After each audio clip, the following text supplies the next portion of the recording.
மாபெரும் 7வது ஆடிப்பட்டு திருவிழா சென்னை மாடித்தோட்ட நண்பர்கள் நடத்தினார்கள். வாங்க பார்க்கலாம்.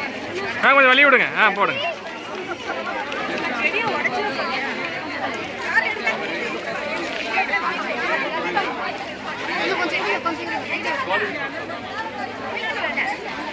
கை தட்டுங்கம்மா, கை தட்டுங்கம்மா.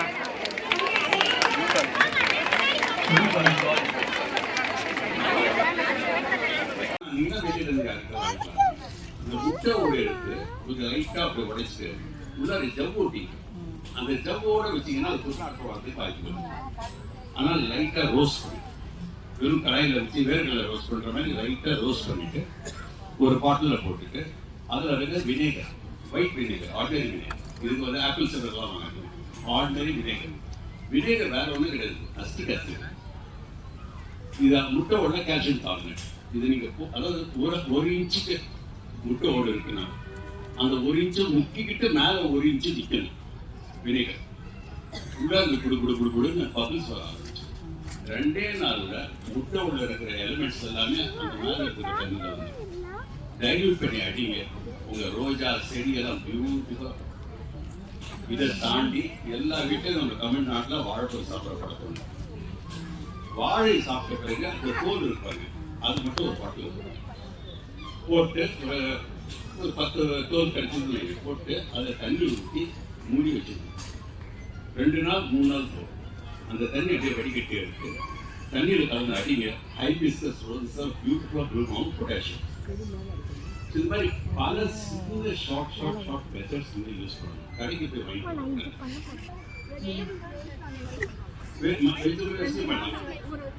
ஊற வச்சு பண்ணணும். தண்ணி வச்சு யூஸ் பண்ணி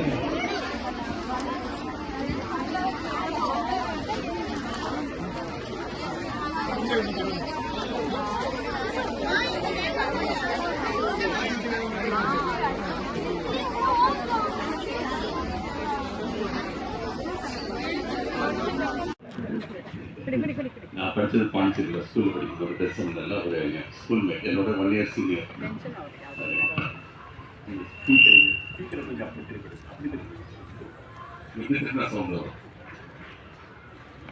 நீங்க எல்லாம் இதை அழகா பண்றீங்க. எனக்கு என்ன சந்தேகம் வந்ததுன்னா போட்டோடனே எல்லாம் பட்டு நிறைய போட்டுட்டீங்களே, இதெல்லாம் வைக்கிறதுக்கு இடம் இருக்கா? கொண்டு போய் இதெல்லாம் வளர்ப்பீங்களா முதல்ல? ஏன்னா நிறைய ஆர்கானிக் பார்க்கும்போது நம்மளே ஆர்கானிக்கா இருக்க மாட்டோம். நம்ம எனக்கு வேணும் உனக்கு வேணும் எல்லாத்தையும் எடுத்துக்கணும், எல்லாருக்கும் கொடுக்கணும், பங்கு எடுக்கணும். ஏன்னா இந்த தோட்டக்கலைங்கிறது வந்து ஒரு வேடிக்கையான ஒரு கலை. அதுக்கப்புறம் நிறைய பேர் சொல்லுவாங்க உங்களுக்கு இந்த கிரீன் தம்பு இருக்கணும் அப்படின்வாங்க. ஆனால் எனக்கு அதில் நம்பிக்கை கிடையாது. தம்பு தான் போகணும், எல்லாமே கிரீன் தான். எல்லா செடியும் வளரணும்னு அவசியம் கிடையாது, எல்லா இடத்துலையும் எல்லா செடியும் வளரணும். அந்த பூச்சி மேல நீங்க எந்த பெஸ்ட் பிளான்ட் யூஸ் பண்ணீங்கனாலும் சேர்ந்து போயிடும். வெறும் கோவில் கழிச்சிங்கனாலும் சேர்ந்து போயிடும். இன்னொன்னு ரொம்ப பெஸ்டானது என்னன்னா, நீங்க டெய்லி இந்த செடி பார்த்துட்டீங்கன்னா தெரியும், அது ஒரு நாள் ஒண்ணுதான் வந்திருக்கும். அந்த இலைக்கு பின்னாடி நின்றுட்டு இருக்கும், இந்த தண்டுல கீழே இருக்கும். அப்ப அதை குடிச்சு அப்படியே நசுக்கி போடுறதுதான் பெஸ்ட். அதுக்கு அடுத்துதான், ஏன்னா நீங்க நிறைய செடி வச்சிடல. இப்ப நீங்க ஒரு விவசாயியா இருந்தா என்னுடைய பயிர் போகுது, என்னுடைய லாபம் போகுது அப்படின்னு கஷ்டப்பட வேண்டியதா இருக்கும். அப்ப நீங்க அதெல்லாம் ரெடி பண்ணி தெளிக்கணும்ன்ற அவசியம் இருக்கு. நீங்க இருக்கிற எந்த செடிகள் போது நீங்க டெய்லி போய் பார்த்தீங்கன்னா அதுல இருக்கக்கூடிய பூச்சியை நீங்க அப்பவே அதை எடுத்து நசுக்கி மீனி பங்க பொறுத்த வரைக்கும் அந்த பூச்சியை 4 பூச்சி நசுக்கி போடுங்க. அந்த இடத்துல அதே மீனி பங்கு மறுபடியும் வராது. நான் நம்ம மாடித்தோட்ட குழுவிலே இருக்கிறேன். நேற்றுக்கு ஒரு பதிவு பார்த்தேன், ரொம்ப மகிழ்ச்சியா இருந்தது. என்னன்னா வல்லாரையில ஒரு ரகத்தை பத்தி போட்டிருந்தாங்க. நிறைய கமெண்ட்ஸ் வந்து ஐம் வெரி ஹாப்பி, ரொம்ப மகிழ்ச்சி. ஏன்னா நான் வந்து பாட்டனி படிச்சுவேன், அக்ரிகல்ச்சர் டிப்ளமா படிச்சுவேன், இயற்கை விவசாயம் செய்யறவன். எனக்கு தெரியாத அதிக தகவல் கொடுத்தாங்க.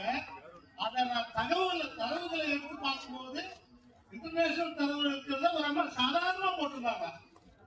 நாம உங்களால வந்து எதுவும் சொல்ல முடியாது, நாங்க எதனா கத்துக்கிட்டு போலாம். இதுதான் உண்மை. ஒண்ணு இல்லைங்க, மாவு குட்டிக்கு முட்டை ஓடு எடுத்து கொஞ்சம் லைட்டா அப்படி உடைச்சு உள்ளார ஜவ் ஓட்டி அந்த ஜவ்வோட வச்சீங்கன்னா அது துர்நாற்றம் வரதுக்கு வாய்ப்பு இருக்கு. ஆனால் லைட்டா ரோஸ்ட் பண்ணி வெறும் கடாயில வச்சு வேர்களை ரோஸ்ட் பண்ற மாதிரி லைட்டா ரோஸ்ட் பண்ணிட்டு ஒரு பாட்டில போட்டுட்டு அதுல இருக்க vinegar, white vinegar, ordinary vinegar, இதுக்கு வந்து ஆப்பிள் சிறர்லாம் வாங்க, ஆர்டினரி வினேகர். வினேகர் வேற ஒன்றும் கிடையாது, அஸ்டிக் ஆசிட். இது முட்டை ஓட கால்சியம் கார்பனேட். இது நீங்க அதாவது ஒரு இன்ச்சுக்கு முட்டை ஓடு இருக்குன்னா அந்த ஒரு இன்ச்சு முக்கிக்கிட்டு மேல ஒரு இன்ச்சு நிக்கணும் வினேகர். உள்ள அந்த குடுன்னு பபிள்ஸ் வர ஆரம்பிச்சு 2 நாள்ல முட்டை உள்ள இருக்கிற எலிமெண்ட்ஸ் எல்லாமே அந்த மேல இருக்கிற தண்ணியில வந்து டைல்யூட் பண்ணி அடிங்க. உங்க ரோஜா செடியெல்லாம் பியூட்டிஃபுல்லா. இதை தாண்டி எல்லா வீட்டையும் நம்ம தமிழ்நாட்டில் வாழைப்பழம் சாப்பிட பழக்கம். வாழை சாப்பிட்ட பிறகு அந்த தோல் இருப்பாங்க, அது மட்டும் ஒரு பாட்டில் போட்டு ஒரு 10 தோல் கடிச்சு போட்டு அதை தண்ணி ஊற்றி மூடி வச்சுக்கணும். 2 நாள் 3 நாள் போகும். அந்த தண்ணி அப்படியே வடிகட்டி எடுத்து தண்ணியில் கலந்து அடிங்க. ஹைபிஸ்கஸ் ரோசஸ் பியூட்டிஃபுல்லா ப்ளூம் பொட்டாசியம். இது மாதிரி பல சின்ன ஷார்ட் மெத்தட்ஸ் வந்து யூஸ் பண்ணணும். கடைக்கு போய் வாங்கிட்டு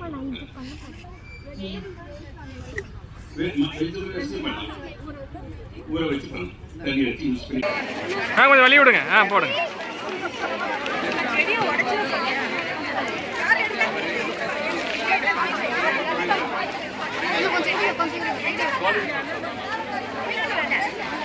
கை தட்டுங்கம்மா.